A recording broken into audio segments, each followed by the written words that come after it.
Ideal India TV, हर खबर बेफिक्र। Subscribe now. और अच्छे और बुरे की टेस्ट करनी है तो एक आदमी कहता है कि एक चीज अच्छी है, दूसरा आदमी कहता है दूसरी चीज अच्छी है। तो इसमें सिंपल बात है कि 2 के बजाय 3 और 5 लोग बैठकर सोचे और जो मेजॉरिटी बोलेगी जो अच्छा है उसको स्वीकार करें और आगे जाए। तो धीरे धीरे मैं कह रहा हूं वही सही है, ऐसा कभी हो नहीं सकता।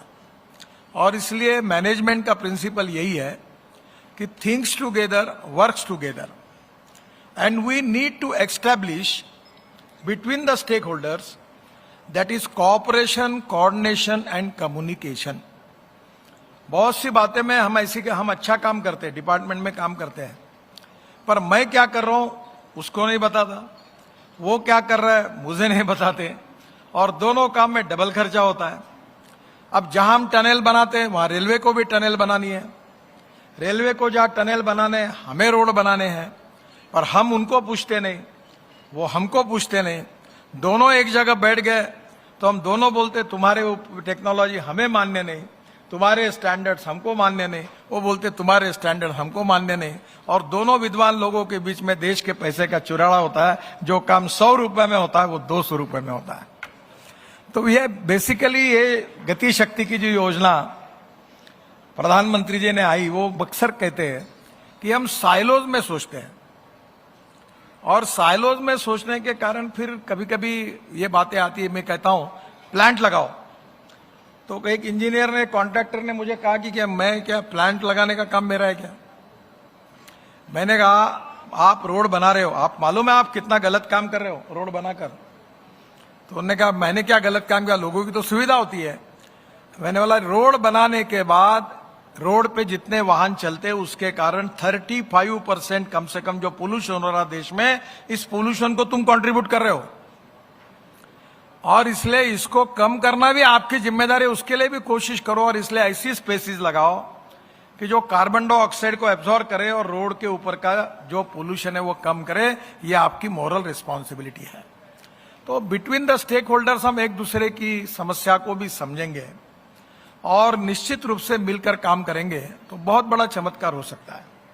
और इसलिए आज के इसमें बहुत सी टेक्नोलॉजी है, अलग अलग बातों पर चर्चा है। आज हम कर्नाटक में बैठे हैं, मैं वाटर रिसोर्सेस मंत्री था, और मुझे पता है कि साउथ इंडिया के राज्यों में पानी की समस्या कितनी बड़ी है। और इसलिए अभी हमारी डिपार्टमेंट ने और प्रधानमंत्री जी ने अमृत सरोवर की बात की थी, और अमृत सरोवर के बारे में रोड मिनिस्ट्री बहुत बड़ा काम कर सकती है। आप बिलीव करिए कि आप इस देश के अनेक लोगों की जान बचा सकते हैं, 1 रुपया खर्चा ना करते हुए। मैं इसका उदाहरण बताता हूं आपको कि मैं जिस क्षेत्र से आता हूं वहां 10,000 किसानों ने आत्महत्या की है। विदर्भ महाराष्ट्र का पार्ट है, और मैं भी किसान हूं, और मैं एक्चुअली तो 70-80% गांव में किसानों में ही काम करता हूं। और अभी मुझे 2 डिलीट मिली, 2 एग्रीकल्चर यूनिवर्सिटी की डिलीट मिली, एक एग्रीकल्चर साइंस में, एक पंजाब राव एग्रीकल्चर।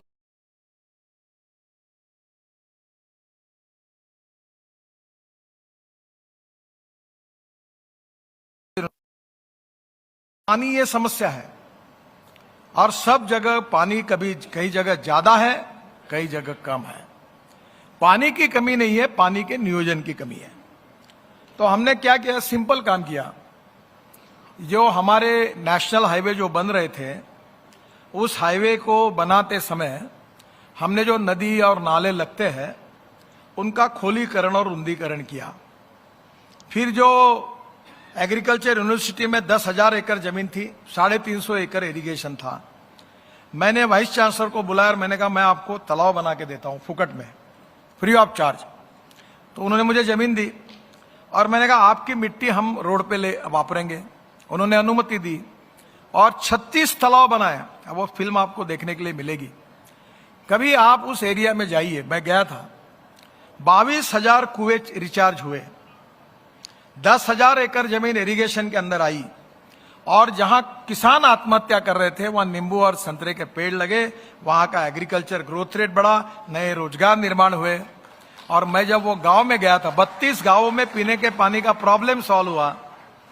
तो मैं वाइस चांसलर को लेकर वो गांव में गया। तो गांव में एक 85 साल का बूढ़ा आदमी वहां से दूर से मुझे अस्वस्थ होकर नजदीक आना चाहता था। तो मेरे साथ काफी पुलिस और कमांडो थे, तो मुझे ध्यान में आया कि वो कुछ मुझे आना चाहता है। तो मैंने कहा उनको बुलाओ। तो वो आए और आने के बाद वो मेरे पैर छूने लगा। तो मैंने तुरंत उनको पकड़ लिया। मैंने बोला आप क्या कर रहे हो? बोले नहीं मुझे पैर छूने दो तुम्हारे। तो मैंने कहा ये मत करो, मैं बहुत छोटा हूं, आप बड़े हो बाबा जी, ये काम मत करो। बोले मैं इसलिए कर रहा हूं कि मैं 85 साल का हूं, मेरे गांव में पीने के लिए पानी नहीं था। मेरी लड़की बेटियां बहू दूर दूर जाके पानी लाती थी। मार्च अप्रैल में यहाँ की हमारे यहाँ वो धनगर कम्युनिटी थी जो भेड़ बकरी को पालन करते हैं, सब लोग माइग्रेट हो जाते थे, चले जाते थे। अब गांव में पानी आया। मेरे पास 4 एकड़ खेती है, मेरा कुआं 1 घंटा पानी देता, आपने ये कर दिया 24 घंटे पानी मिल रहा है। हमारा सबका जीवन बदल गया है। केवल मुझे आपके पैर छूने दो। उसके आंखों में आंसू थे। 1 रुपया खर्चा नहीं हुआ। NHI को फुकट में मट्टी मिली, गांव वालों को पानी मिला। तो मेरा आपको यही अमृत सरोवर की योजना है जिसकी चर्चा होने वाली है कि दौड़ने वाले पानी को चलने के लिए लगाओ, चलने वाले पानी को रोकने के लिए लगाओ और रुके हुए पानी को जमीन को पीने के लिए लगाओ। गांव का पानी गांव में, खेत का पानी खेत में, घर का पानी घर में। और हमारे एक कहावत है, आम के आम गुठली के दाम। 1 रुपए का खर्चा, उल्टा कॉन्ट्रैक्टर का फायदा हो गया, उसको रॉयल्टी फ्री एग्रीगेट मिल गया, तो कॉन्ट्रैक्टर का बेनिफिट हुआ। उधर पानी कंजर्वेशन होने से किसानों को पानी मिल गया। सरकार जो लेक बनाती थी अमृत लेक, वो सरोवर उनके पैसे बच गए। तो ऐसी बहुत सी बातें हैं कि रोड बनाते बनाते हम बहुत सी बातें कर सकते हैं। ऐसी इनोवेटिव आइडियाज की भी चर्चा यहाँ होने वाली है। जब होगी तब उसकी हम जरूर चर्चा करेंगे। एक रोड के बारे में बाकी बातें आएगी टेक्निकली कि कॉस्ट ऑफ कंस्ट्रक्शन को कम करना और क्वालिटी ऑफ कंस्ट्रक्शन को इंप्रूव करना। मुझे बहुत इस बात का दुख होता है कि अपना पैसा जब यूज करते हैं तो हम बड़े सावधानी से करते हैं।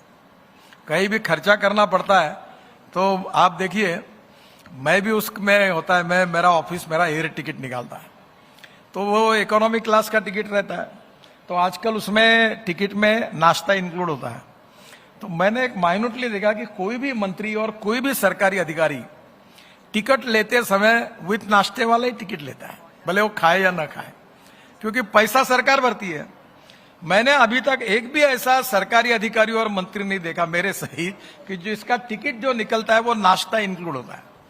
फिर मैंने देखा कि बहुत से लोग तो नाश्ता खाते नहीं, फिर टिकट क्यों लेते हैं? क्योंकि पैसा सरकार का है। ये जो मानसिकता होती है कि सरकार का पैसा हमारा पैसा है, कॉस्ट ऑफ कंस्ट्रक्शन जो है उसको कम करेंगे और क्वालिटी ऑफ कंस्ट्रक्शन को इंप्रूव करेंगे, तो ये हो सकता है। और उसको सीखने के लिए टाइम लगता है। मैंने अपने कॉन्स्टिट्यूंसी में 750 किलोमीटर कंक्रीट रोड बनाए। आप कभी आइए मेरे यहाँ। अब मेरे यहाँ, हमारे यहाँ गड्ढा ही नहीं मिलता कहीं आपको। 25 साल हो गए, रोड मेंटेनेंस का भी काम नहीं होता। हाँ, एक बात जरूर है, ये मेरे काम से हमारे कॉन्ट्रैक्टर कारपोरेशन के अधिकारी मेरे ऊपर जरूर नाराज हुए, क्योंकि वो हर साल मेंटेनेंस का काम निकलता था, वो बंद हो गया। पर आज वो होता नहीं। अभी सब जगह मैं देख रहा हूं, बरसात आ गई और क्या इतने डांबर के रोड सब गड्ढे पड़ गए। 2 साल में 3 साल में उखड़ जाते, कितने भी अच्छे बनाओ, क्योंकि डांबर और पानी की दुश्मनी है। और इसलिए जहां बरसात ज्यादा होती है वहां डांबर के रोड बनाना उपयोगी नहीं है। तो मैंने तय किया था कि सीमेंट के रोड बनाए।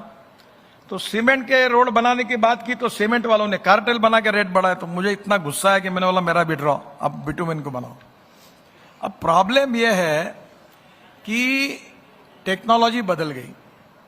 अभी जहां बिटुमेन का अच्छा मजबूत रोड है जो हर साल 2 साल के बाद हम मेंटेन कर रहे हैं, उसके ऊपर अगर सीमेंट कंक्रीट का व्हाइट टॉपिंग अगर हमने किया है, बेंगलोर में हुआ है, काफी जगह हुआ है, मेरे कॉन्स्टिट्यूंसी में हुआ। अभी मुंबई म्यूनिसिपल कारपोरेशन, मुंबई में हर साल रोड खराब होते थे, हर साल गड्ढे पड़ते हैं और मुंबई में पानी हर समय सब जगह रुकता है। तो मैंने एक बार मुख्यमंत्री और कमिश्नर को कहा कि ये इकोनॉमिक कैपिटल है देश का, ये इतना होता है, आप बोले इसके ऊपर उपाय क्या है? मैंने बोला आप इस पूरे रोड को व्हाइट टॉपिंग में कंक्रीट में 6 इंच 8 इंच का डाल के कंक्रीट में कन्वर्ट करो। जब चहल करके कमिश्नर थे, वो आए, मैंने उनको कुछ कंसल्टेंट के नाम बताया, उन्होंने रिपोर्ट तैयार किया और अब मुंबई महानगर पालिका 6000 करोड़ की रोड कंक्रीट की बना रही है। और मैंने उनको बताया गारंटेड कि ये रोड बनने के बाद अगले 25 साल इस रोड पर 1 रुपए की भी मेंटेनेंस कॉस्ट लगेगी नहीं, पूरे रोड मजबूत हो जाएंगे और आपको तकलीफ नहीं होगी। आइडियल इंडिया टीवी, हर खबर बेफिक्र। Subscribe now.